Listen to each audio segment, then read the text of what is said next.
इस्लामपुरा के इलाका में मौजूद हूँ जहाँ 8 साल आहत को एक कारी साहब ने उन्होंने उसको जलाकर राख कर दिया है। 3 महीने से हमारे किराएदार है वो, तो 1.5-2 माह हो गया वो कुरान पाक पढ़ते थे उसके साथ। 3 माह से किराया नहीं दिया उसने, तो कहने लगा कि मैंने फिर मोकल बुलाए हैं, तो मुझे पता चला कि आहद उधर है, आप टैंकी फुल करा लो तेल की और चादर उठा लो, टॉर्च पकड़ लो बड़ी सारी, हम आहद को लेके आना है। तो आपने जायब कुआं पे जाके देखा तो क्या था वहाँ? आहद को मार के जला दिया था उसने, पेट्रोल डालकर। जी, पेट्रोल डाल के। अस्सलाम वालेकुम, मियां अब्दुल्ला आपकी खिदमत में हाजिर है और आप देख रहे हैं ARS न्यूज़। नाज़रीन, इस टाइम मैं इस्लामपुरा के इलाका में मौजूद हूँ जहाँ 8 साल आहत को एक कारी साहब ने, जो उसके अपने कारी साहब थे, उसको पारा पढ़ाते थे, उन्होंने उसको जलाकर राख कर दिया है। वजह यह थी कि उसके वालिद साहब के साथ इसकी किराए की कोई बहस होती है और इतनी रंजिश दिल में रखता है कि वो बच्चे को पेट्रोल डालकर जला देता है। बताया जा रहा है कि मुबैना तौर पर वो बच्चे के ऊपर कोई काला इल्म करता था या कोई और मामला थे। तमाम कहानी क्या है इस फैमिली से जानते हैं। अस्सलाम वालेकुम। वालेकुम सलाम। मेरी बहन, मुझे बताइएगा कि वो आपका किराएदार कितनी देर से था और क्या आपके बच्चे उसी के पास कुरान की तालीम हासिल करने जाते थे? जी, 3 महीने से हमारे किराएदार है वो, तो 1.5-2 माह हो गया वो कुरान पाक पढ़ते थे उसके साथ। तो इस वजह से किराए की बहस हुई है और कोई बात नहीं की उसके साथ। क्या किराया 3 माह से नहीं दिया था उन्होंने? 3 माह से किराया नहीं दिया उसने। उस दिन हुआ क्या था जिस दिन आपके बेटे को उसने अगवा करके ले गया? क्या हुआ? उस दिन कुछ नहीं हुआ था, सिर्फ जुमेरात के दिन शाम को बात की थी किराए की। हफ्ते वाले दिन कोई बात नहीं। किसने बात की थी? उसके पापा ने बात की थी। क्या कहा था? उसने कहा था 3 माह हो गया, आप किराया दे दो। उसने कोई जवाब नहीं दिया। फिर बच्चों को कहने लगा कि मैं ऐसा काम करूंगा जो आपका पापा को सारी जिंदगी उम्र याद रखेगा।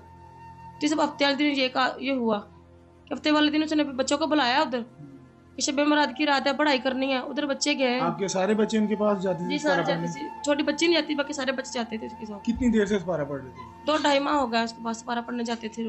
अच्छा, उसने कहा कि आज मेराज शरीफ की रात है और बच्चों को भेजे? जी, बच्चों को भेजे। फिर बच्चों को चले गया उधर 11 बजे से घर से चले गए थे बच्चे। तो 11 बजे के बाद 2 बजे को पता लगा कि आहद घर से गया है।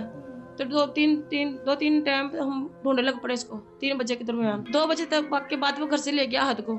3 बजे तक वो मर्डर करके आ गया। तो 5 बजे ठीक हमारे साथ आके आहद को ढूंढ रहा था हमारे साथ। यानी कि वो मुलजिम शफाक मुलजिम आपके बच्चे को मर्डर करने के बाद आपके साथ ही उसको तलाश कर रहा था? जी, हमारे साथ ही तलाश कर रहा था। 8-9 बजे के साथ ढूंढ रहा था हमारे साथ ही। तो क्या कहा क्या आपको उसने? तो 8 बजे हैं, 8 बजे कहने लगा कि मैं अपने मोकल बुलाता हूँ, तो पता करते हैं आहद किधर है। तो हमको उधर बुला रहा था, तो सब बैठे थे उधर। तो कहने लगा कि मैंने फिर मोकल बुलाए हैं, तो बहुत दूर है, तो मुझे पता चला कि आहद उधर है, आप टैंकी फुल करा लो तेल की और चादर उठा लो, टॉर्च पकड़ लो बड़ी सारी, हम आहद को लेके आना है। तो जब उधर गया है तो उसने बोला कि तुम पुलिस को बताओ नहीं कि तुमको हम लेके आए हैं इधर। तो जब आपने जायब कुआं पे जाके देखा तो क्या था वहाँ? आहद को मार के जला दिया था उसने, पेट्रोल डालकर। जी, पेट्रोल डाल के। नाज़रीन, ये वो माँ है जिसके 8 साल आहत को उसी के कारी साहब ने पेट्रोल डालकर जला दिया। रंजिश ये थी कि किराए का कोई तनाज़ा था, उसके वालिद साहब के साथ कोई बहस हुई थी जिसकी वजह से उसने आहत पे वो गुस्सा निकाला। मेरे साथ बच्चे के चाचू मौजूद हैं, इनसे तमाम कहानी जानने की कोशिश करता हूँ कि किस तरह इन्होंने मुलजिम को पहचाना और किस तरह ये उस जायब कुआं तक पहुँचे कैसे, क्योंकि जो वाक़या पेश आया है वो काफ़ी सुनसान इलाके में था, एक जंगल वीराना था जहाँ बच्चे को जाके उन्होंने जलाया और कैसे वो बच्चे को वहाँ लेके गए। बच्चे के चाचू से जानते हैं। अस्सलाम वालेकुम। वालेकुम अस्सलाम। भाईजान, मुझे बताइएगा किस तरह आपको पता चला कि आपका बच्चा वहाँ उसकी डेड बॉडी पड़ी है और इस जो मुलजिम है इसका क्या किरदार था उसमें? वो हम बच्चों को ना सपारा पर आता था, ठीक है, और इल्म वगैरह भी करता था। और वो शब मराज की रात थी, पापा के उसके साथ उसका ना किराए का मामला था। किराए के मामले में वो 3 माह का किराया इकट्ठा हो गया था। तो वो उसका पापा किराया लेने के लिए गया, उसके साथ उसकी बदकलामी हुई, मुँह मारी हुई और आपस में तल कलामी हुई। तो वो कहता मैं तुझे बताऊंगा, मैं थोड़े दिनों तक पता चल जाएगा। फिर थोड़े दिन दो दिन बाद रॉन्ग नंबर से कॉल भी आई इसको, मेरे भाई को रॉन्ग नंबर से कॉल आई है, धमकियाँ भी आई थी। और जो हफ्ते वाले दिन का वाक़या 18 तारीख का वाक़या ये 18 तारीख को वो 2 बजे बच्चे को घर से बुला लिया उसने सारे बच्चों को बुलाया और वहाँ बिठा लिया और कहता हमने पढ़ाई करनी है, आज शब मराज है। तकरीबन 2 बजे वो यहाँ से बच्चे को ले गया, गली में कैमरे लगे हुए तो बच्चे को उसने अकेले को बाहर भेजा। फिर पीछे गया और बाहर से रक्शे से बिठाया और राना टोन के रक्शे, यहाँ से बत्ती चौक, वहाँ से शदरे से राना टोन, वहाँ से 39 चक है कोई जगह वीराना, वहाँ ले गया बच्चे को। वहाँ लेके गया। वहाँ रास्ते से उसने कोक की बोतल ली और 2-3 दुकानें छोड़ के सलोशन टेप ली। सलोशन टेप लेके बोतल खुद भी पी, बच्चे को भी पिलाई और पास पंप था, पेट्रोल पंप था, वहाँ से पेट्रोल लिया और बच्चे को वहाँ ले गया वीराने में लेके गया। वहाँ उसने बच्चे को मारा, हाथों से मारा, टांगों से मारा, गर्दन दबाई। ये उसके बयान है कि यानी कि मैंने मुलजिम का इब्तिदाई तफ्तीशी बयान है। हाँ जी, ये मुलजिम का बयान है कि मैंने उसको मारा, पहले हाथों से मारा, फिर टांगों से मारा, फिर गर्दन दबाई, फिर सारे मुंह पे, टांगों पे, हाथों पे टेप लपेट दी, टेप लगा दी, हिले ना, कि बच्चे की आवाज़ ना ताकि निकल आवाज़ सके। ना निकले। और पेट्रोल छिड़क के उसे आग लगा दी। पेट्रोल छिड़क के जब आग लगा दी, कहता तब तक मैं वहाँ पे खड़ा रहा हूँ, ये मुलजिम के बयान है, मैं तब तक वहाँ पे खड़ा रहा हूँ जब तक बच्चे की जान नहीं निकल गई। जब जान निकली है तो फिर हमारे साथ तकरीबन 5 बजे हमारे पास पहुँच गए यहाँ पे। और यानी हम- मार के आके वापस हाँ, आपके पास आ मेरे गया। पास आ गया और बच्चा ढूंढने लगा हमारे साथ ही। तकरीबन 5 बजे से लेके 9 बजे तक बच्चा ढूंढता रहा वो हमारे साथ, 8 बजे तक। तो फिर मेरे साथ बच्चा ढूंढता रहा, तो कहता कि ऐसे नहीं पता चलेगा, मैं हाजिरी लेता हूँ।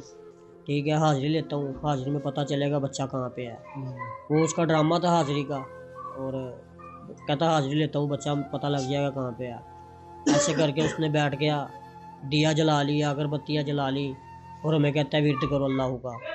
हमने विर्द करना शुरू किया और कहने लगा, मेरे कान में उसने कहा कि बच्चा फोत हो गया, बच्चा फोत हो गया। मेरे साथ कज़न बैठा था, उससे भी उसने यही कहा कि बच्चा फोत हो गया। मेरी वालदा बैठी थी, उनको नहीं उसने ये बताया। ड्रामा रचा ये रहा था। ड्रामा रचा रहा था। मेरी वालदा भी पास बैठी थी, उसे भी नहीं बताया। बहनें मेरी पास बैठी थी, उन्हें भी नहीं बताया कि बच्चा फोत हो गया। मुझे बताया उसने कि बच्चा फोत हो गया। मुझे कहता है चद्दर पकड़ लो, मोटरसाइकिलों में तेल खुला डलवा लो, बच्चा बहुत दूर है, ऊंची सड़क है और वहाँ बच्चा बड़ा हुआ है, हम जाएं और लेके आए। मैंने कहा मेहरबानी करते, बच्चा सानू दस कितने है, तो जो चाहिए तेन दे देंगे, पैसे चाहिए ने, ਜਿਹੜੀ चीज़ चाहिए मैं उनके मेरे को मैं तुम देंगा। मैं क्या तुमने बच्चा लभा मिलना।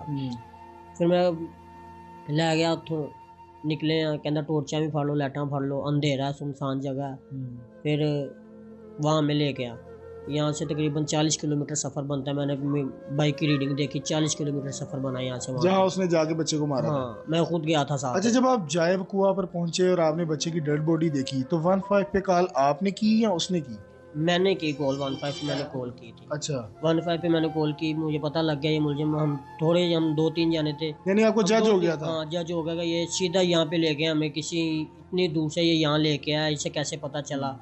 और 15 पे कॉल की और हम 2-3 लोग थे वहाँ पे, हम 2-3 इसको पकड़ते तो इसने भाग जाना था। पहले हमने 15 पे कॉल की और हमें कहता है कि इनको ये ना बताना कि मुवक्किलों के जरिए हमारे यहाँ हाजिरी हुई थी, कहना कि अचानक आए हैं। यानी ये तो उसका ड्रामा था ना कि हाँ, मैं ये उसका- मुवक्किलात की वजह से हाँ, लेके ये आया। उसका ड्रामा था और कहता कि ये ना बताना कि बच्चा कैसे आया यहाँ पे, हम अचानक आए हैं यहाँ पे। ठीक है, मैंने मुझे उसको- बताइएगा कि आपका मुलजिम गिरफ्तार हो चुका है, हाँ, मुलजिम गिरफ्तार हो चुका है। पुलिस लेकिन कैसा तामन कर रही है? पुलिस अभी तक कह रही है डीएनए रिपोर्ट आएगी, पोस्टमार्टम रिपोर्ट आएगी, फिर अदालत में पेश करेंगे, मीटिंग होगी डीएसपी में, एसपी में, एसएचओ में, ऐसे कारकुन के साथ मीटिंग होगी, फिर इनको अदालत में पेश करेंगे, फिर सज़ा होगी। मेरी बहन, मुझे बताइएगा कि आपको पहले पता था कि वो जो कारी साहब हैं आपके बच्चों के, वो कोई इल्म वगैरह करते हैं या काला जादू करते हैं?